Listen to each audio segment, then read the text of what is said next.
our movement is going through a period of decay and degeneration. Hey folks, this is Chris. Let's be honest. Come on. The African National Congress either isn't up to the task or isn't willing to be up to the task to legitimately govern South Africa. And it shows in every facet of South African life, whether it's incompetence, ineptitude, callous failure, or simply corruption and greed.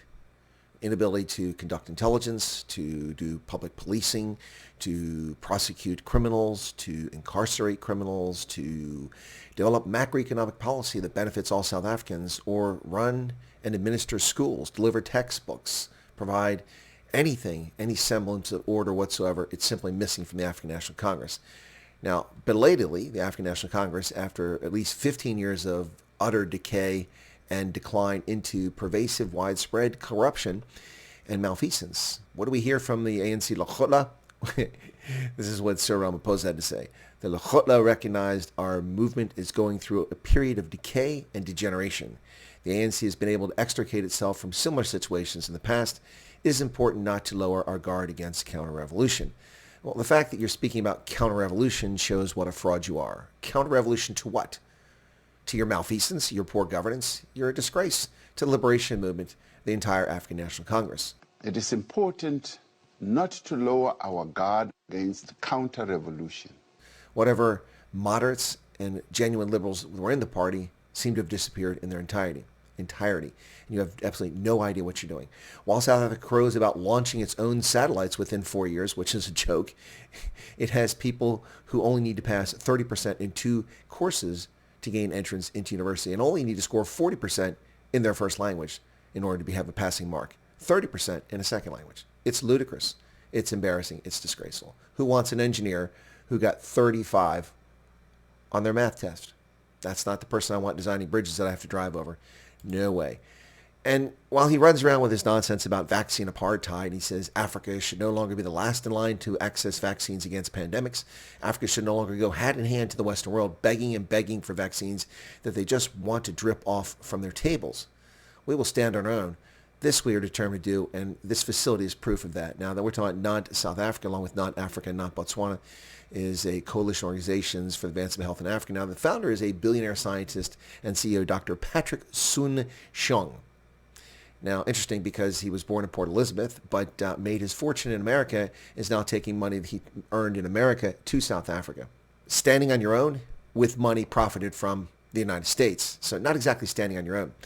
This is a country that is ill-equipped for science, which is shocking. The country that had the first successful heart transplant in the history of humankind in the 1960s, South Africa. An advanced leader in science and technology is now a backward nation and falling further behind.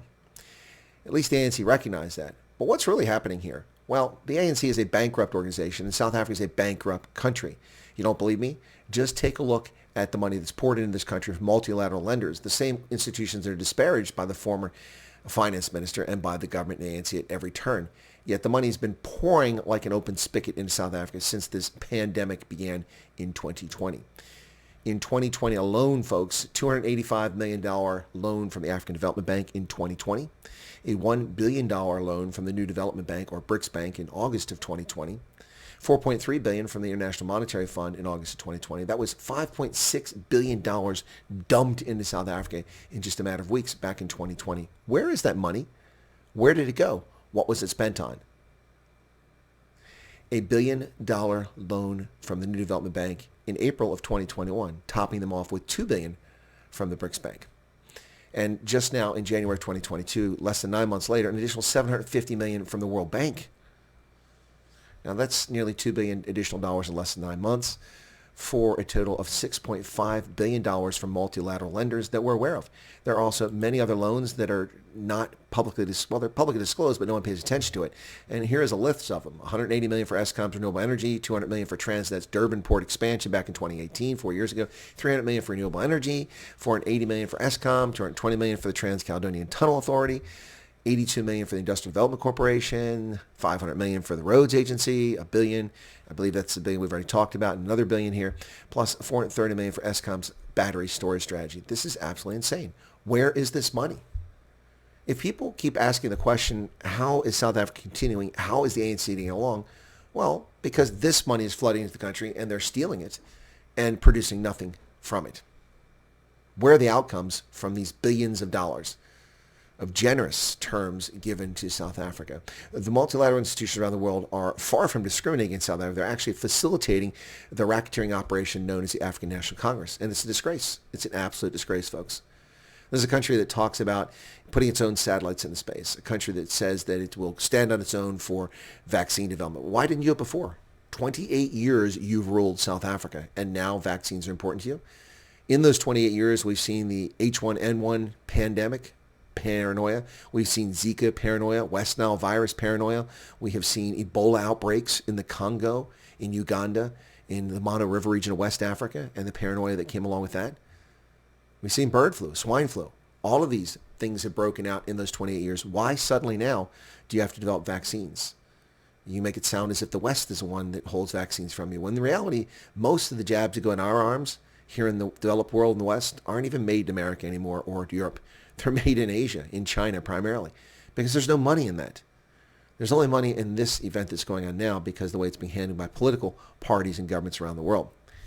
So South Africa producing its own vaccine, you have been given $711 million to Aspen Pharmacare months ago, August of last year. We're now talking approaching 6 months, $711 million between the United States and the European Union both contribute that money to Aspen Pharmacare directly. They also gave them the intellectual property to manufacture the vaccine. And in addition to that, the manufacturer provided the diagnostic equipment for Aspen Pharmacare. Yet here we are 6 months later, nearly, and not a single dose has been produced.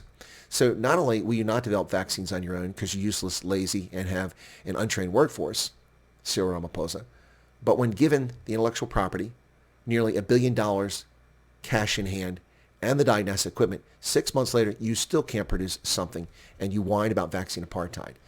Not to mention the billions of dollars falling in your pocket. South Africa will continue to govern its population, its party in control, will continue to steal and destroy as long as they can get away with it.